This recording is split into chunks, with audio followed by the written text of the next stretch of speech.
જાફરાબાદ શહેરના રાષ્ટ્રીય સ્વયંસેવક સંઘના કાર્યકરો દ્વારા આજે જાફરાબાદ નજીક આવેલ તપસ્વી આશ્રમ તપોવન ટેકરી ખાતે સફાઈ કરવામાં આવી હતી, જેમાં તપોવન ટેકરી તપસ્વી આશ્રમના ગ્રાઉન્ડમાં તેમજ મેદાનમાં રહેલ કચરો તેમજ પ્લાસ્ટિકની બેગો, પ્લાસ્ટિકના કપ તેમજ અન્ય ચીજ વસ્તુઓની સાફ સફાઈ કરી ગ્રાઉન્ડ સુંદર બનાવવામાં આવ્યું હતું।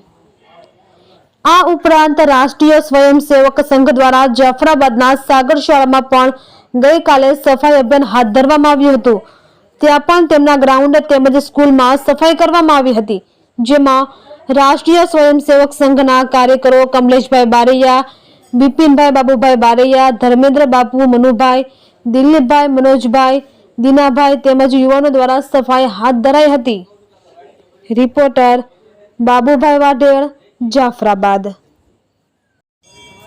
રાષ્ટ્રીય સ્વયંસેવક સંઘ જાફરાબાદ તાલુકામાં કમલેશભાઈ બારૈયા, તાલુકા કાર્યવાહક, આજે જિલ્લાની અંદર શાખા સેવા સપ્તાહનું કાર્ય ચાલી રહ્યું છે, ત્યારે રાષ્ટ્રીય સ્વયંસેવક સંઘની ટીમના દરેક સ્વયંસેવકોએ આજે તપોવન ટેકરી આશ્રમ તે તપસી બાપુના આશ્રમમાં આજે સેવા સપ્તાહનો કાર્યક્રમ કર્યો।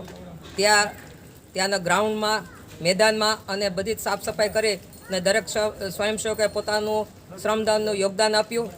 ગઈકાલે સાંજના જાફરાબાદ ગામની અંદર સાગર શાળાના મેદાનમાં પણ સાફ સફાઈનો કાર્યક્રમ કર્યો હતો।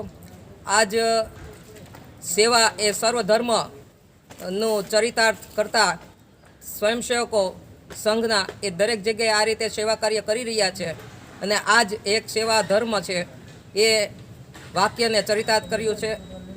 જય હિન્દ, જય ભારત।